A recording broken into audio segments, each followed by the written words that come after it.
The Kenya National Commission on Human Rights, whose evidence forms the bulk of the work report on post-election chaos, is strongly opposed to what it says is a campaign by members of parliament to defeat two bills that seek to establish a local tribunal to try suspected perpetrators of post-election violence.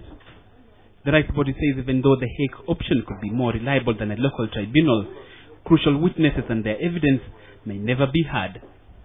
It will be easier to access available evidence, and it will also be more accessible to the witnesses. Then both the accused persons and the victims of the violence that we witnessed will be best served by a process that they understand. Trial of post-election chaos suspects at the Hague has a range of advantages, key among them being insulation from political manipulation.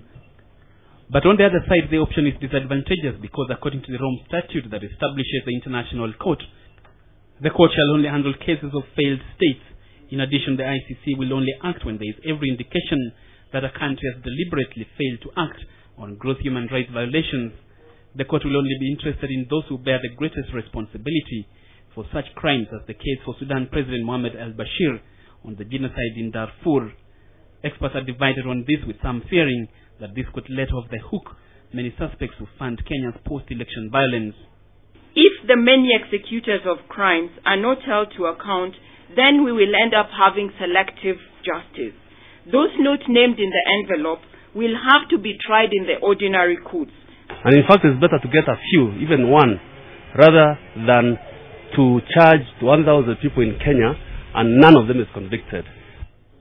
Those rooting for the local option argue that apart from allowing numerous witnesses to testify, the option allows Parliament, the media and the civil society to monitor the process and ensure it achieves its objective. The option has its shortcomings in that it is prone to political manipulation.